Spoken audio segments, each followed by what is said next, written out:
everyone, and welcome to the Jeff Bullis Show. Today I have with me Roberta Fernandez. Roberta's dialing in from Las Vegas. I have been there twice and survived. And as they say, what happens in Las Vegas stays in Las Vegas, but Roberta's going to tell us a little bit what happens in Las Vegas inside her beautiful office there. So a little bit about Roberta. Roberta is a personal and professional development consultant. She offers programs for individuals and organizations that develop emotional intelligence and guides them through a change process to awaken their full potential and realize their highest abilities. She has perfected individual personal development and wellness programs, as well as executive, managerial, and team corporate training programs in the areas of sustainability, cultural change, and emotional intelligence. Roberta is an experienced corporate trainer, an engaging public speaker, and integrative emotional intelligence specialist, holds a Master Practitioner certification in NLP, also known as Neurolinguistics Programming, and is a board-certified hypnotist. But don't just call her a hypnotist, because she lives in a much bigger box than that. Roberta has conducted thousands of individual client sessions and more than 85 noteworthy presentations and training sessions over the past 15 years. Notable amongst her past clients are Kemp's, Sam's Club, JP Morgan Chase, Target, Optum, Pentair, and numerous government and academic and private organizations. Welcome to the show, Roberta. It's an absolute pleasure to have you here. Thanks, Jeff. It's really fun to be here. So, Roberta, you're all about, we were just having a little chat prior, and we're trying to help people reach their full potential, in fact, and we discussed what that really means in one word. In other words, it's trying to help everyone to be happy. Absolutely, to find your joy. Yes. Yeah, and how everybody gets there is really very personal, right? Exactly. And as Joseph Campbell calls it, follow your bliss. Absolutely. The challenge with following your bliss is a lot of people don't know what that is. And Steven Spielberg said that what your purpose and meaning, what you'll be doing in life, which is your bliss, according to Joseph Campbell, will only show up as a whisper. It will never shout. So we're going to try and unpack a little bit more about how to find meaning in your life and happiness, both personally and in your business. So, Roberta, what led you to this place? You've been an entrepreneur, you've had 7 different businesses, but here we are, and you've been running this for, I suppose, nearly the last 15, 20 years. What led you to here to start your business in this space of personal and professional development? Well, it was a very circuitous path to get here. I think the thing that really started me on the consulting and training was in 2007. I was one of the first 50 people recruited by Al Gore to give his climate talk. And so I trained with Mr. Gore in Nashville for a few days. I stayed on with the Climate Project, as it was called then, and helped train 1,000 other people to give that talk. And it was such an eye-opener to me, because I'd never been a part of a grassroots organization. This one was very nonpartisan, although it's become very political, obviously, around the world. But it was such a learning experience for me. And it really allowed me to get out in the public in a major way, as far as training and giving keynote talks, etc. But it led me to this idea of sustainability. And at the time, sustainability was kind of it wasn't a very well-known word. And in the corporate sector, it wasn't perceived in a very good way. It was, going green, and a lot of companies were, starting to be accused of greenwashing, saying they were doing things and not really. And what I realized in consulting in that arena is that it was really about the subject of change. Because we were trying to affect change in a company, not just environmentally. The organization that I worked with was out of Sweden, and they looked at the overall company sustainability, economic, environmental, social, etc. And so it was a really cohesive look. But the majority of my work the time was spent on getting people to change their thoughts, to change how they view things.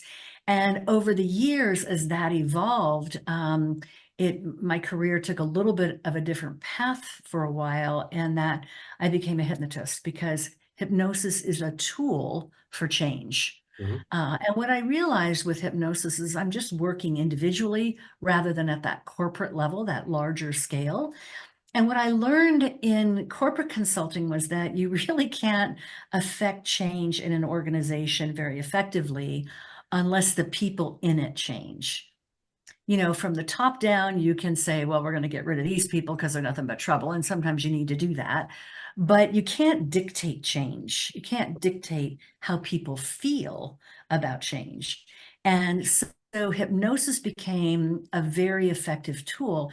And what it's done for me in my career is having done thousands of sessions with clients, I really understand the human mind and why change is so difficult for people, Mm, because it's all about perspective.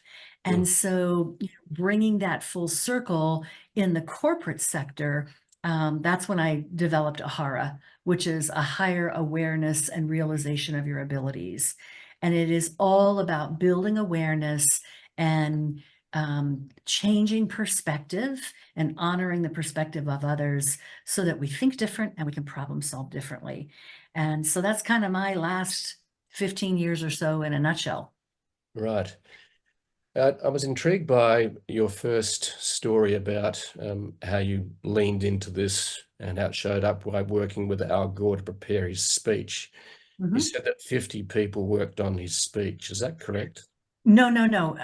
He chose 50 people to learn how to give his climate talk. Right. Okay. Right. Yep. Okay. Yep. Yep. And that was a really interesting experience because, it taught me, to deal with controversy. Mhm. It taught me lots of challenges that came with a grassroots movement. How you take 1,000 people from a wide variety of careers and educational levels, who all want to do something really positive, and to be able to relate to them on all kinds of levels using a tool, the talk, that was actually quite complicated. Yes. So it was a really interesting experience. And through that, I met this gentleman, Alan Atkinson, out of Sweden, who had a consulting business around sustainability.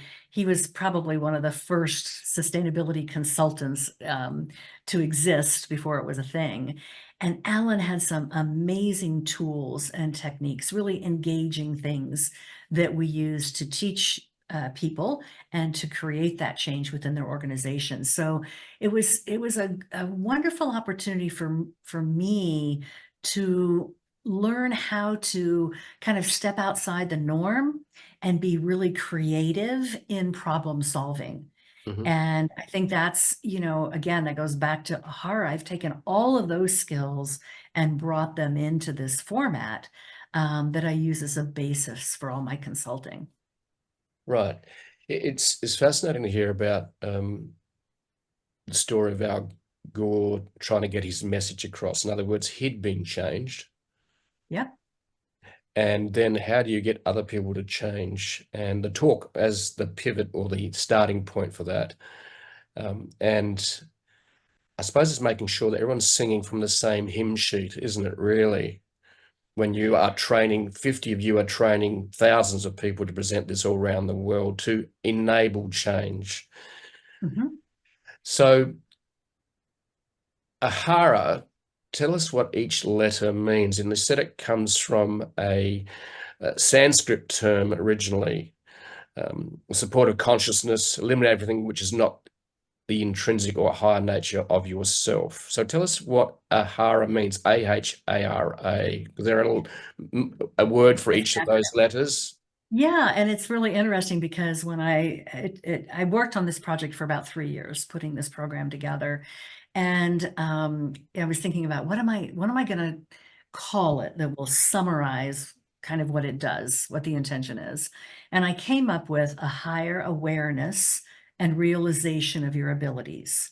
Right. And when I looked at the acronym AHARA, I thought, well, that looks like it means something.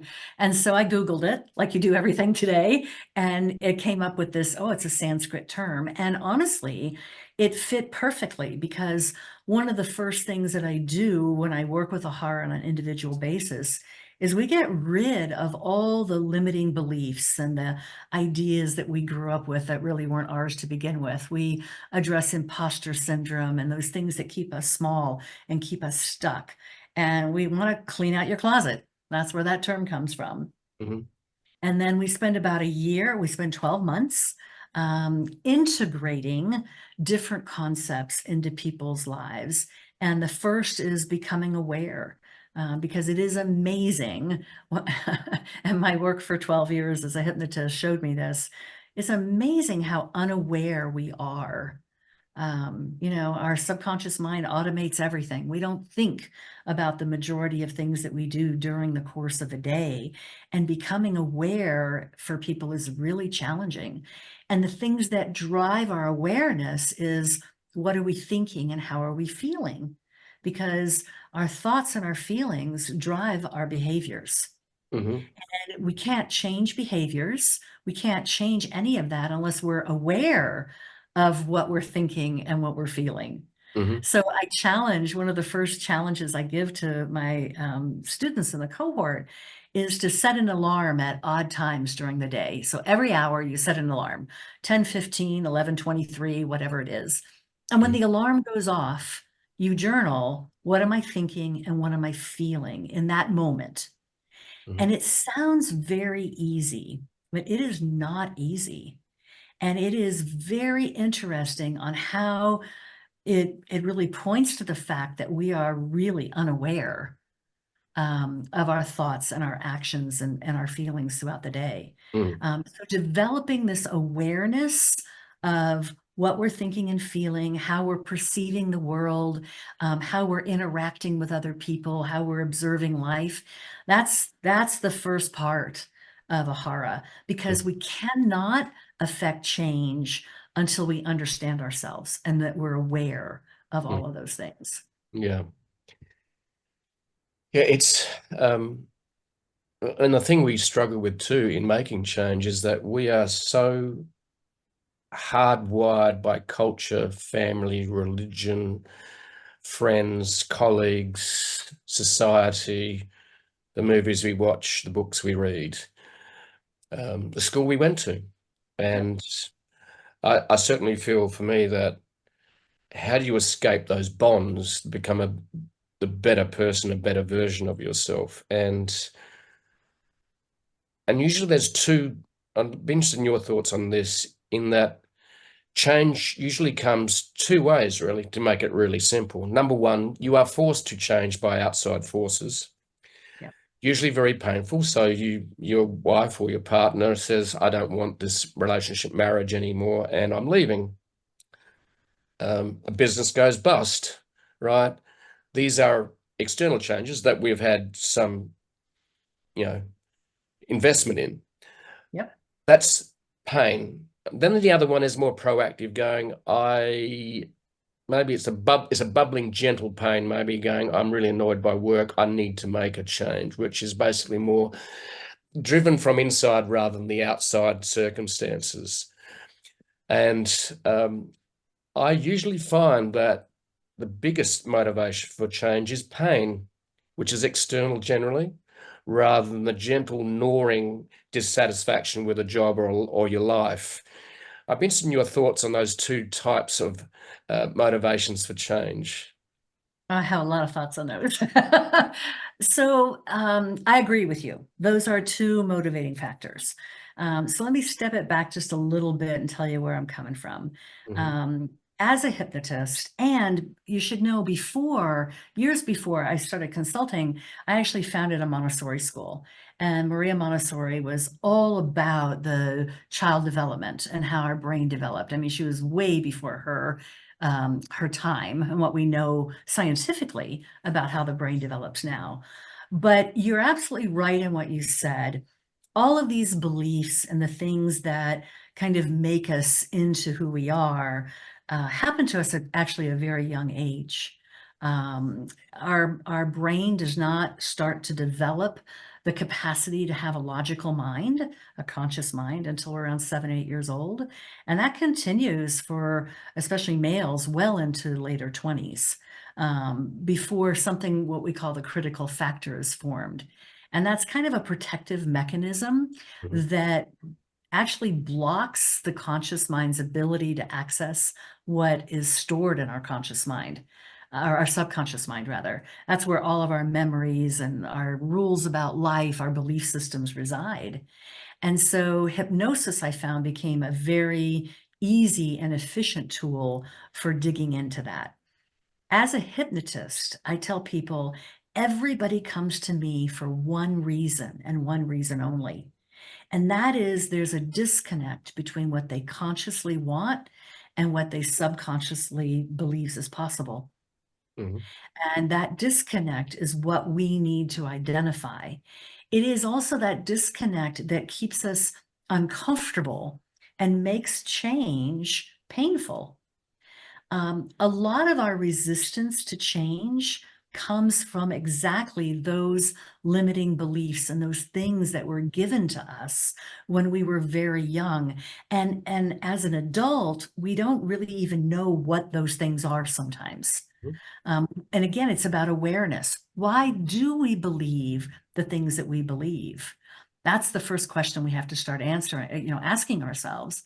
But we can't always come up with the correct answer, because logically, when we can't figure something out, we'll take a little piece of the truth and we'll build a story around it until it fits the logic we want to have about it and the solution that we want. So it's one of the things that makes change so very hard.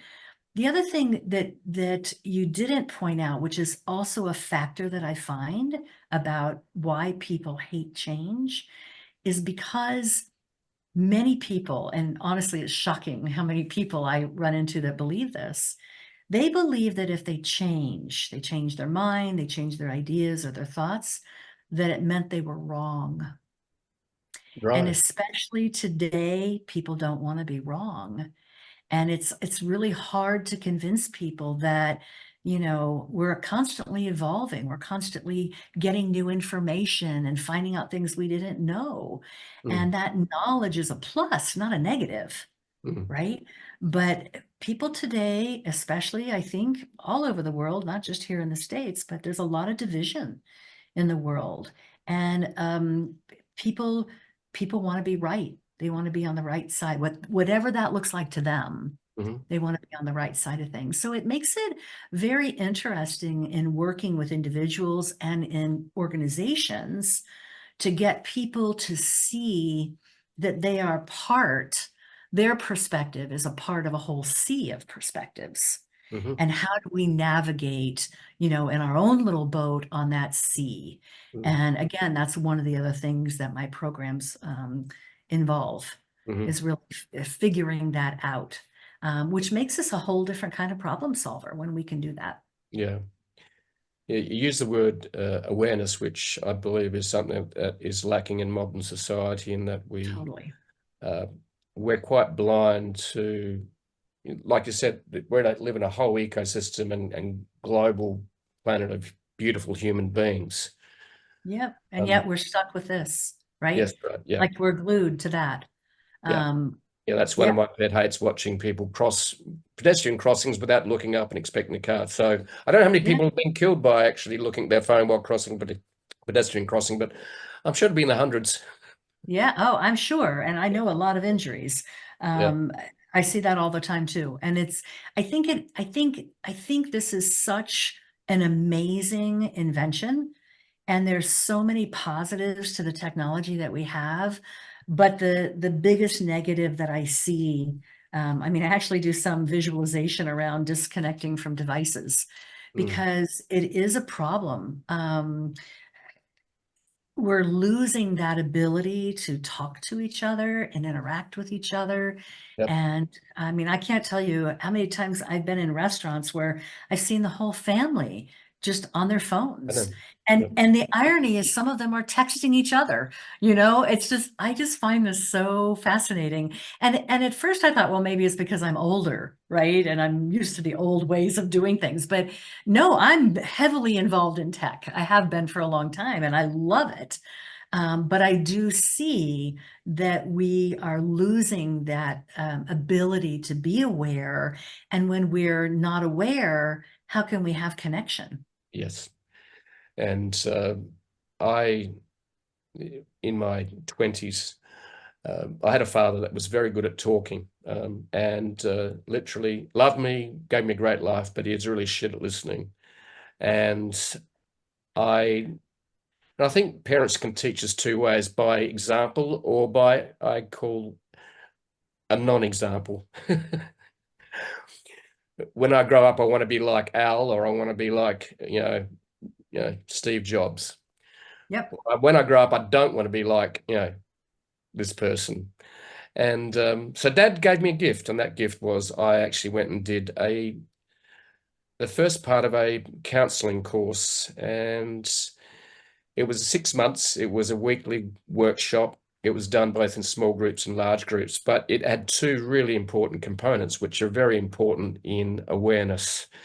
Number one, the first component, and it was in the textbook and it was also in the workshops, was awareness of others Mhm. and awareness of self. So you need to be aware how you're communicating or not listening.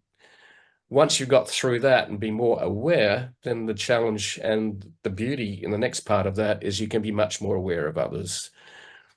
And uh, it was the most important course I've ever done, despite doing a teaching degree and other things. So it for me was this awareness of self, and then from that awareness of others, it transformed my life. Well, and that really is at the basis of emotional intelligence. Mm. We have to become self-aware. We have to know where we are emotionally. We have to know what emotions are and what they mean, and that all emotions are good. They're trying to tell us something. It's our Yeah, yeah. internal GPS, right? And then we have to look at how we're managing those emotions, how we're managing ourselves. Because I mean, Goldman is the first one to really kind of lay out this platform of emotional intelligence. And then he went on to say, once we can have that self concept, that self awareness, then we can look at our relationship with others and putting ourselves in their shoes emotionally, and then managing those relationships.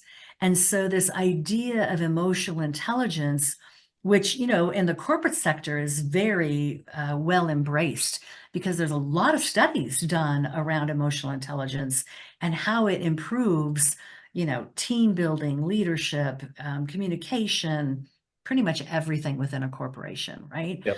Or any kind of organization. But it's also essential for our personal lives. And this is why I call myself a personal and professional development consultant, because you can't have one without the other.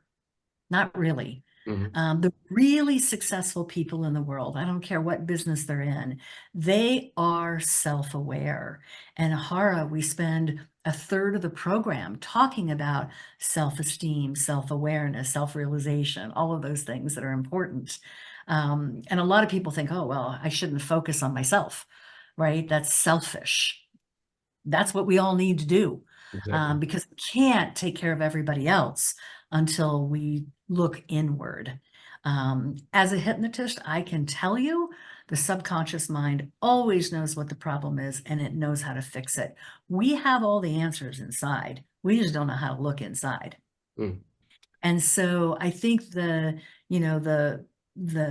tool of using like guided visualization, where you just kind of conscious nap, you let that conscious mind take a rest and you dive more within, being mindful and thoughtful about what it is that you're wanting to accomplish, what you want to focus on, is really the key to where our deepest strength is. Exactly. Yeah, Okay, so let me ask you a question based on that. I'm just taking some notes as we go along, so I'm not feeding the cat or anything. yeah, it's all So good.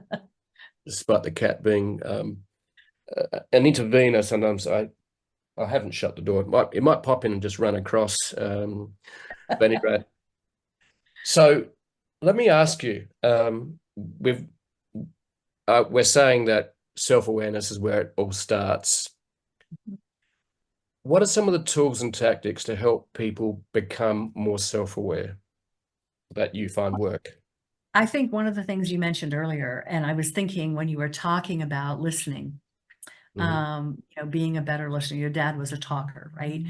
What I've learned as a hypnotist, and when I train other hypnotists, I tell them, we think of the words are so important in hypnosis, and they are important. Words are important in life. mhm, But the most important skill that anybody can develop is the ability to listen. And we've lost that art today. We're so busy about thinking how we're responding, how we're going to respond to somebody, especially in our divisive world, right? mhm, That we're not really hearing what they're saying because we're not good listeners.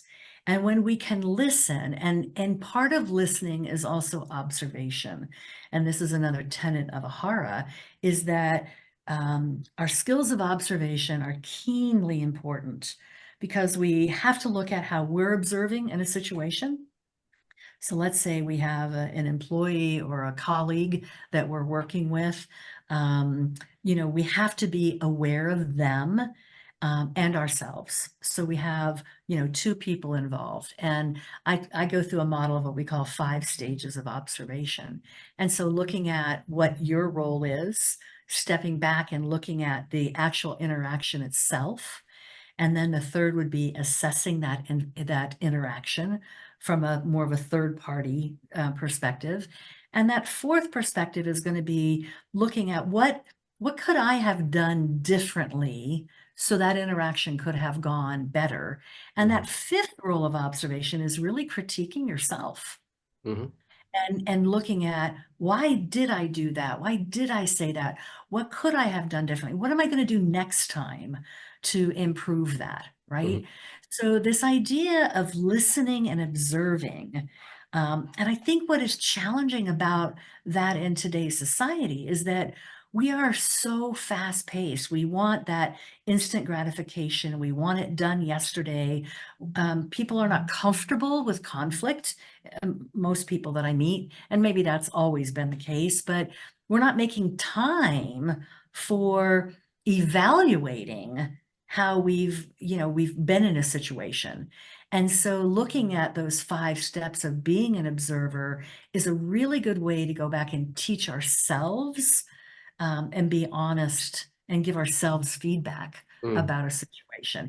And yeah, in doing that, we become more emotionally intelligent about the other people yep, as well. yeah.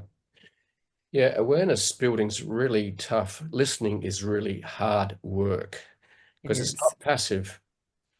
And one of the major skills of listening is turning off your own mind and not preparing the answer to say something in return, even though we still got to be a two-way street. There's this tension and paradox of listening and being fully aware of the other person, body language, sound of voice, what are they really feeling? And it is hard work. It is. Talking is actually easy. It is. It is. Well, and I think it's because, our brain is hardwired in a certain way. It Mhm, it it is very easy to go negative because the amygdala is always looking for danger. Our brain is always, I mean, it's all about having us survive. So mhm, we are hardwired to look for everything that's negative in the world. And when we come up against somebody who has a different opinion than us, we automatically look at that as danger. They don't agree with me. I don't like conflict, wherever that's going to go for the individual. It is an effort to find the positive in anything. mhm, We have to try to do it because we're not hardwired to look for that. And so, relating, and that goes for within ourselves too. This is why a lot of us aren't very self-aware because we don't really want to know the negatives about us. That's dangerous to mm, think that there might be something wrong with us, right? Or something that we're not good enough at, or that imposter syndrome that, oh, they're going to find out that I'm a fraud, Mm. right? Yeah. So we tend to not be self-aware because sometimes that's very challenging for us on that kind of level. Yes. Does that make sense? Yeah, absolutely. The other thing that I was challenged by when I was doing this course, which was about self-awareness and awareness of others, was we ran little workshops where we were encouraged to be gently honest with each other about how you were coming across. And I was slightly horrified, and the barriers weren't up. When I was told that when you talk about something, you turn it into a joke rather, so use humor, which Mm. is almost to hide from the truth. And I went, really?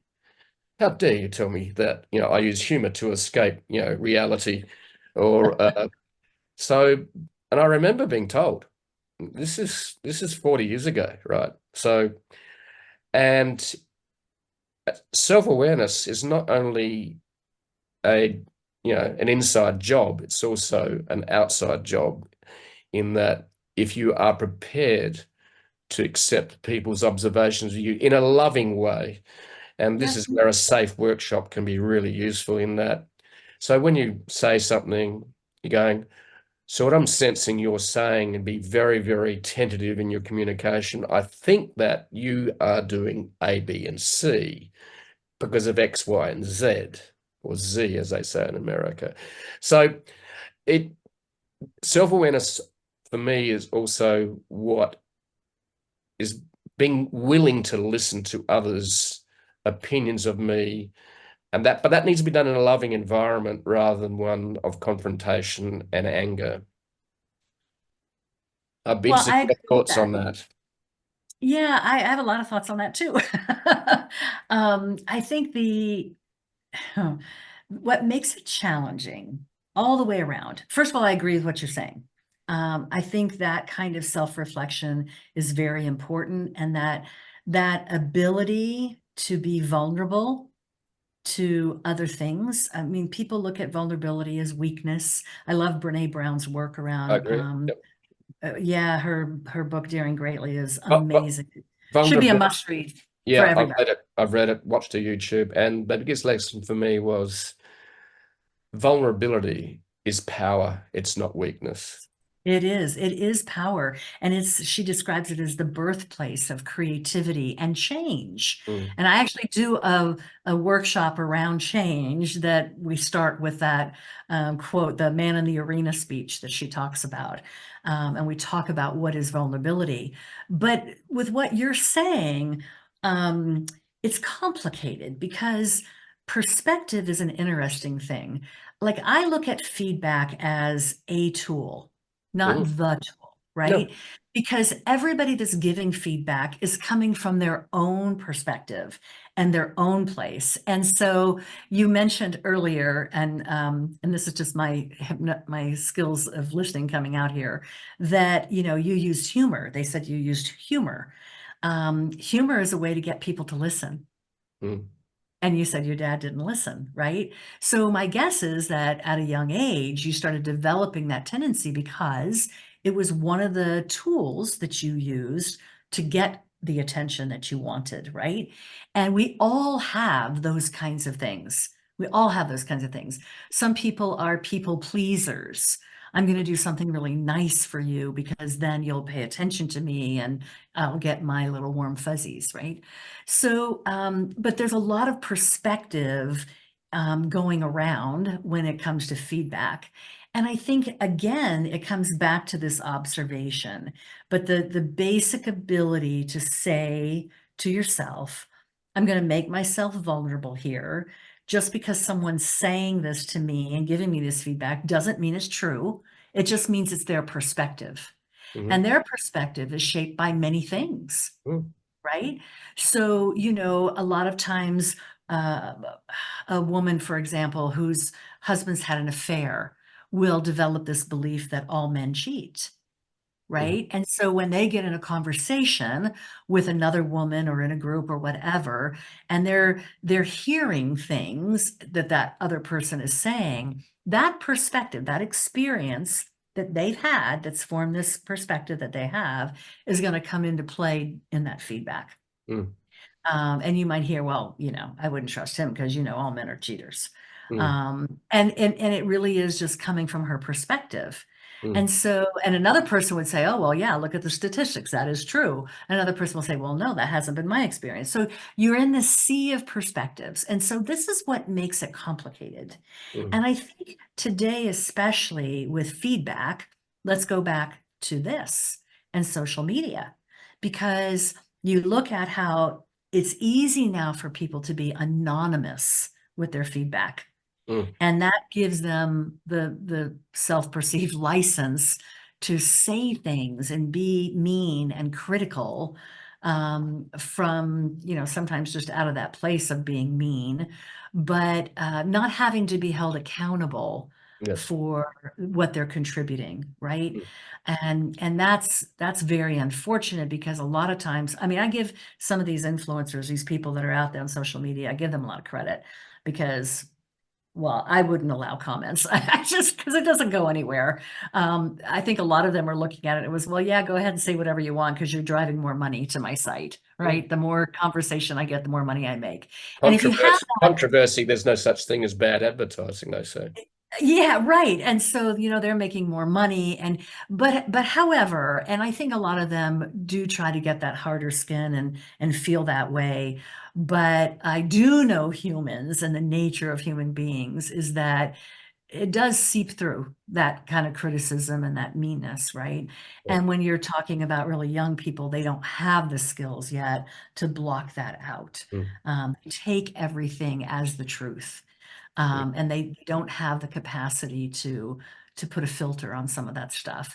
mm, But that happens throughout our whole life. It's kind of full circle back to where we started when you said earlier, this is how we learn, mm. right? Yep. Um, so yeah, and that all goes for, so think about that, how things are affecting us personally and the challenges that we deal with our own self-awareness and our own way we're putting ourselves out in the world and the perspective other people are getting of us. It's so easy to see how that ties in to our professional lives. Mm, Right? Our personal relationships and our professional lives, and the successes that we have or that we don't have because of it. yes. Um, yep. So what are the biggest barriers you've found for change? It could be, maybe we can put into two buckets. One could be personal change. The other one could be business. But the reality is that business is life and life is business at the end of the day, really. It's all the same. So, and the tagline I have for my blog is how to win at business and life in a world of AI. Yeah. Yeah, that's a whole nother issue, right? Yeah. So what are the biggest challenges you've discovered in your experience that stop people making change? And I'm sure you got about 30 of those, but what's some of the, give us the top three. For me, um, what stopped me changing a lot was I was trapped in a fundamentalist Christian religion, Mhm. right? And for me, I ended up leaving it because I felt that I was in such a small box. And I remember my conversation with my father when I left the church, and I was afraid of rejection, actually, which is one of the reasons that stopped me leaving the church. What would my parents think? Will I be rejected by my parents? But what I did say to my dad was, I said, the God, whether you use a big G or a small g, the God I discovered is much bigger than the one I grew up with. Yes. Yep. So for me, religion was a very, very restrictive box. What are some of the other biggest challenges to change? Top three, top five? Oh man, it's hard to narrow them down. This may be the toughest question you ask me because there are so many. And I think honestly, the biggest change is what we've been discussing, and that's self-awareness, the lack of it. Yes. The lack of wanting, of being able to be vulnerable, to be able to say, oh, I really screwed that up, or I can learn from this. Everything is a lesson. Every cloud has a silver lining. And even if it's, I mean, I've had clients that have had horrific lives. And I think, oh my gosh, how am I going to get them to see the benefit of what they've experienced? Because I can't, their life has been terrible. And people always come up with something, even if it's that you learn, I will never do that. I'll never be that person, Hmm. right?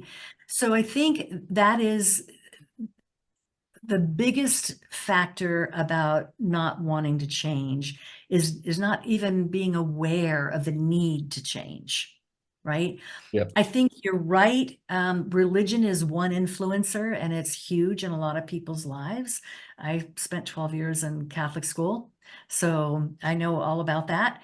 And you know, it, we all eventually have to find our own way, but it is only one of the influencing factors. And I think that's the second biggest thing I would say is self-awareness, and then the lack of awareness of how others have given us belief systems that don't serve us anymore. Exactly. And that can be a school teacher, it can be religion, it can be definitely your parents, um, media, magazines, televisions, all of that, that outside influence that is telling us what we should think and who we need to be, Mm. and creating how the way we define ourselves. That's the second biggest reason for change. And I think a lot of change is just this fear, the third one, which probably is really part of the reason for number one and two, but fear. Hmm. Um, because it's, what is the quote? It's the devil we know. We'd rather choose the devil we know than the one that we don't know, right? Yep. Um, That's why what people we're stay in that's why people stay in abusive In relationships. abusive relationships, correct, because they can't see any other possibilities. And so I think this fear of what might be is hugely limiting for people. The And unknown. Mm. it's the biggest thing around change, that not knowing is Mm. a huge fear. Yep. And there's a million more, but yeah, I think those are probably the biggest ones. Yeah. It is a challenge, and I've been dragged kicking and screaming into change. I've also been dragged willingly into change by an observation and curiosity. I think curiosity can be a big changer. Mhm. It's Joseph Can, we talked before, following your bliss. What are you really curious about? There's two words I am now tossing around a bit. One is, what are you curious about? And you generally, everyone will say, well, here's 10 things I'm curious about. But then there's another question after that, which I'm playing with, is what compels you rather than just curious. Yes. Well, I don't know if people can be compelled before being curious, because if you're not open to being curious, you're probably not going to be Well, open to anybody. that's why I asked the question, what are you curious about first? Yeah, and I think I love that word actually. I think it's wonderful, and it's a great perception on your idea on your part, because again, I'll take it back to this. Why do I have to be curious about anything if I can just look it up? Hmm. If I can just Google it, right? And this sounds like a very old person thing to say, but I see the pendulum swinging the other way, because that's what it is. It's that hypnosis swinging watch, right? We want to be right in the middle, but it does go from one end to the other.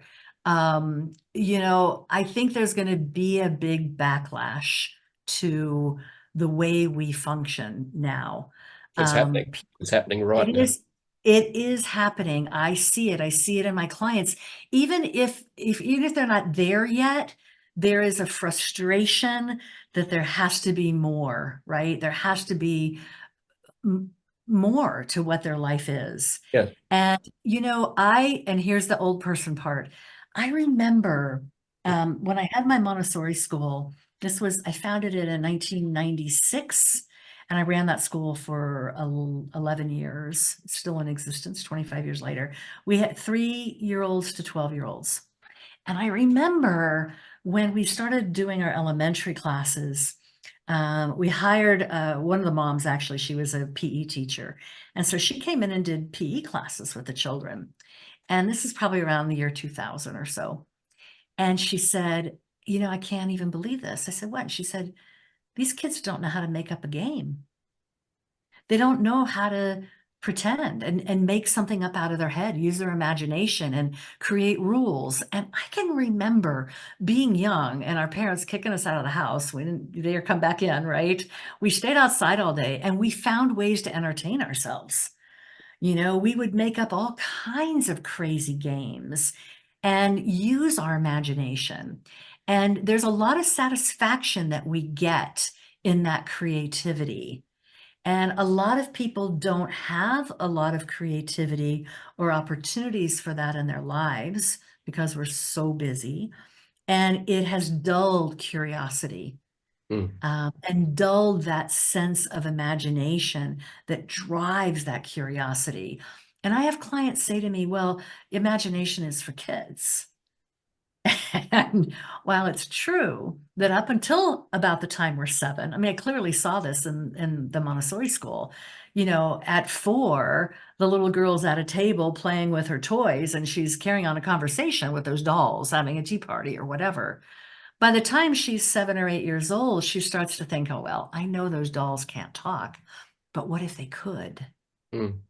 So the logical mind is starting to form, you know, questioning things they've never questioned, like how can Santa deliver presents all over the world on one night and come through a fireplace that we don't even have in our house, right? Mm. Mom said, so it must be true.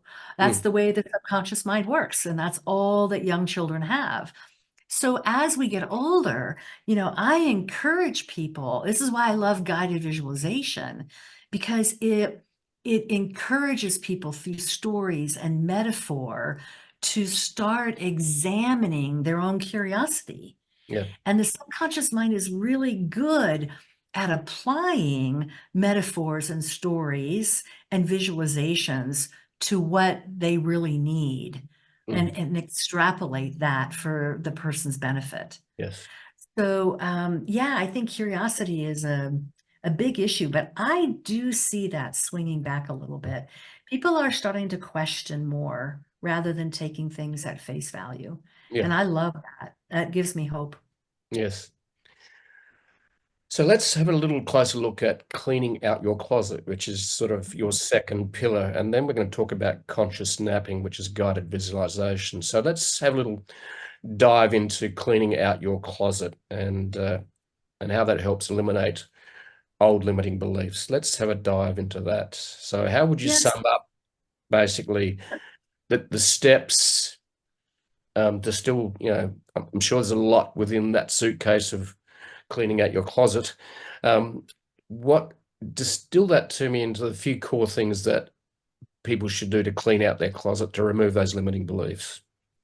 Well, I think the conscious mind is not the way to approach that. Hmm. The conscious mind makes stuff up. And so where Ahara is much more conscious mind focused, and it's a longer term program, cleaning out your closet is the best way, the first thing to do before you even start Ahara. Not everybody does, but it is what I recommend. And that's one-on-one work with me, and it uses hypnosis. And because hypnosis is the most efficient way to dive into the subconscious mind where all those limiting beliefs are, where all those things that no longer serve you are, where all those misperceptions are. And in 10 hours, 12 hours, we can be done. Yeah. It is that place, the method by which you have insights to yourself and can look back at your life and say, well, now I get it. Now I know why when this happens, I always react this way. Mhm. Because the conscious mind has this need to figure stuff out. And when it gets the why and has the understanding, it can easily then make different choices. Yes. Yeah. So that is in essence cleaning out your closet. It's a short period of work. We really just take a deep dive and get insights. And literally I liken it to cleaning out your closet. So there's going to be stuff you donate, stuff you trash, and you're not going to bring anything back in until you've organized it and made priorities, Yeah. and set some really good goals for yourself. Cool. Yeah. I love that. Now, in a world of digital technology and Zoom, Mhm. is hypnosis require face to face? No, no. When you close your eyes and go into hypnosis, you could be anywhere. Okay. Um, yeah, there's no difference. I mean, usually clients will have a personal preference.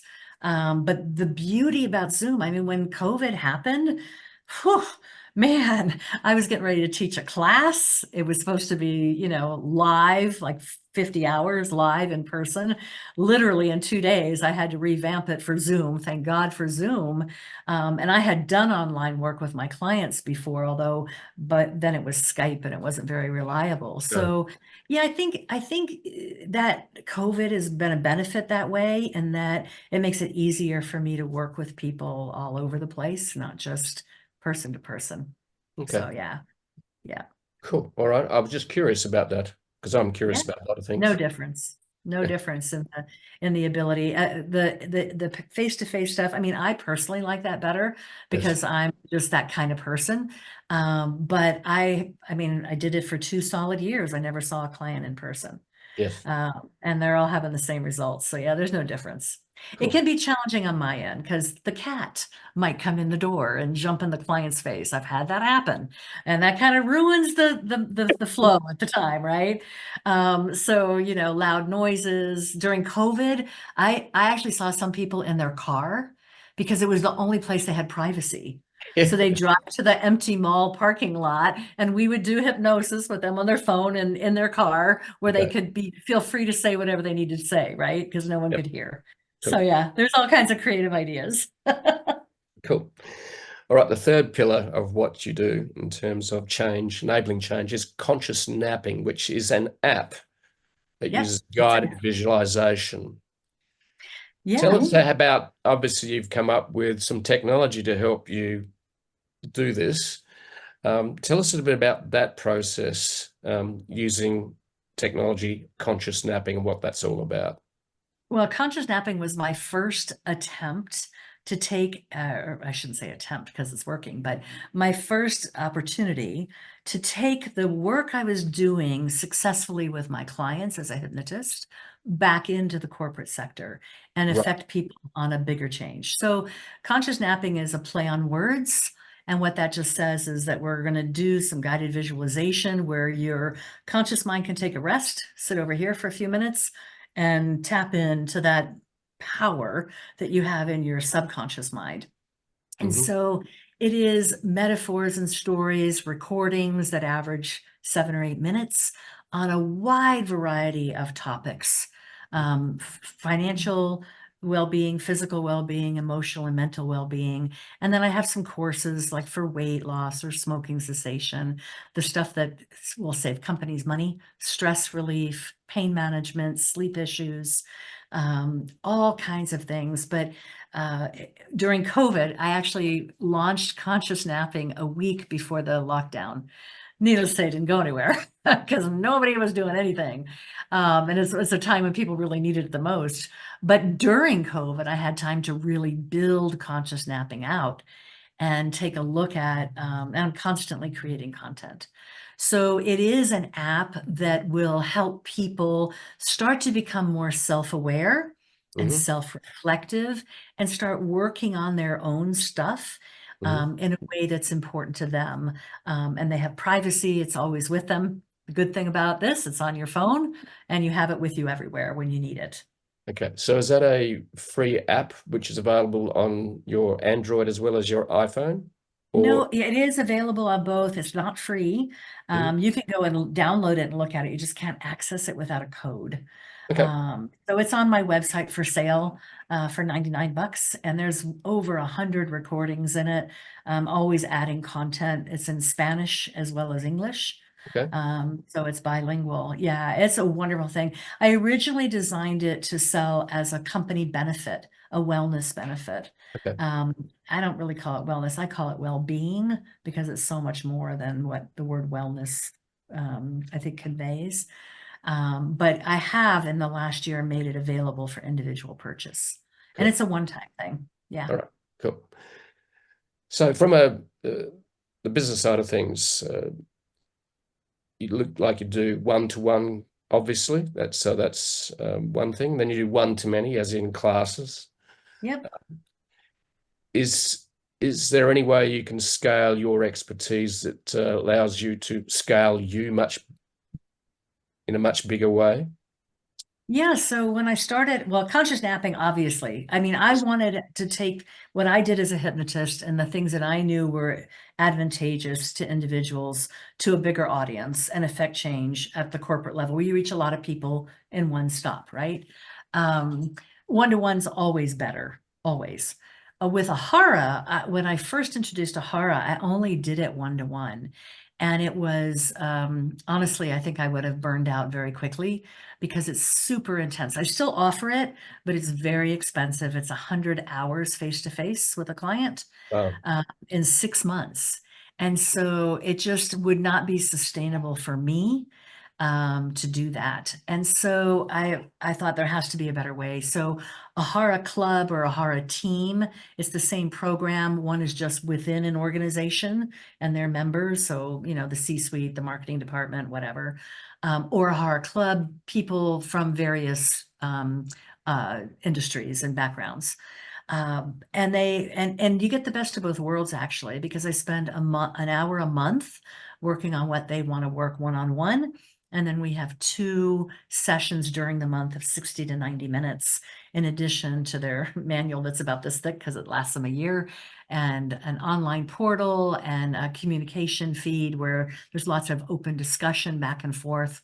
It's a really comprehensive, very cool program. cool. So yeah, yeah.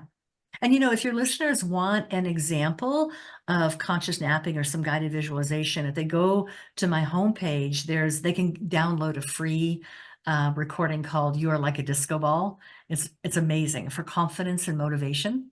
All right. It's a very cool recording and it's free. Yeah, so they can get a taste of what I'm talking about.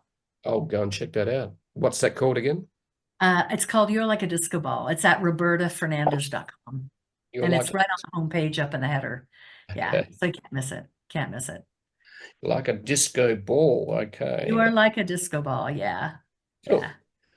All right. So before I ask my final question, which Oh, I you're asked, making me nervous now. You're making me nervous. Just teasing. so how do people contact you, Roberta? You've got was your robertafernandez.com is your obviously you've got your domain name quite a while back because and I got my name as a domain name.com as well a while back. So how do people contact you in the easiest way? I suppose there's LinkedIn, there's also your website. So Yeah, they can. And just Roberta at robertafernandez.com. I like things to be very simple. They can email me and my phone number's on the website as well too. So feel free to reach out. Yeah. cool. Yeah. Make it easy. Right. Now, just the question which I ask all my guests, as I said, is the question I would like to ask you is what brings you deep joy and happiness? And you Mm. would do it for free if you had all the money in the world. So if I would do it for free, that implies a business thing or something I would normally charge for? In other words, you would do this every day, day in, day out. You got Oh, maybe got every all the day. money in your world. Yep. What would you do? I would go out into nature. I have to say it's what I love about Vegas. The weather's here is good, except, during those really hot months. I live at the base of a mountain, and to go up and just see the beauty and feel the wind in my hair. There's nothing that connects me more to myself and to just feeling good about everything than just being out in nature. So yeah, yeah. And it doesn't matter. It can be here, it can be on the beach, it can be wherever it is. I love the mountains. So yeah, that's what I would do every single day. Yeah, I love that. I walk to the beach and I go for a dip and I go for a bike ride. So and sounds like you're quite happy in yourself and you enjoy your own company and solitude. Yeah. Yes. And that's a really good thought to leave, I think, your listeners with, because it just takes us back to that self-awareness. Mm, A lot of people are not comfortable with the quiet. yeah, Um, yeah. yeah. And I think, the manic productivity sort of movement within the self-help industry as well, that you've got to be, this is your routine, you're actually like a machine. I think I think we're starting to think a lot more about this, evidenced by Cal Newport's new book called Slow Productivity, which I totally agree with. Focus on less things, but do them better, and don't basically buy into the manic consumerism and productivity that you are a machine, just like, and it happened in the early 1900s when the whole efficiency movement started. And we're humans, we're messy, but it Yeah, doesn't mean we can't be focused and get shit done. And I think that's what we really got to look at. And that comes down to, what is your purpose? What is your bliss? And then focus on that. absolutely. I think I would love to, I know you want to end this, but I want to follow up with one thing that I think is really Thank you. important. When I talk about goal setting, and this drives some business people crazy, goals are important. I'm not dismissing them. But when it comes to goals, what I think is most important isn't the action that you take, picking up the phone, calling 100 people, right? Or whatever's on your list. Been there, It done is, that. it is taking inspired action. Mhm, In other words, what makes you feel good? If you ever gotten up at the beginning of the day and just dreaded the day because of all the things on your to-do list, mhm, and granted, you may have to do them. I'm not saying you don't or shouldn't, but putting yourself in a position to take inspired action is different than action. And mhm, what I mean by that is to find yourself thinking about something that brings you joy, that is inspirational to you, to put yourself in a feel-good place. mhm, Because once you can do that, everything on that to-do list looks totally different and mhm. much more manageable. Yeah. And if you can't find inspiration to take inspired action, then my suggestion, my advice is take the day off and go do something for self-care. Go out in nature, do something. Mm, And you'll be amazed when you do, because it's going to be totally unproductive to try anything else. You'll be amazed at the ideas that will come to you after doing that. yes. Yeah. So true productivity is actually giving yourself permission and time to stop, so you can actually Yes. hear this whisper that tells you what you should be doing in life. Excellent end. Beautiful. Thank you, Roberta. It's been an absolute joy to have a chat about things that matter, and glad to see that you're making a difference in the world. Thank you very much for sharing your stories and expertise and experience. I've loved it. Thank you. Thanks, Jeff. It was really fun talking with you.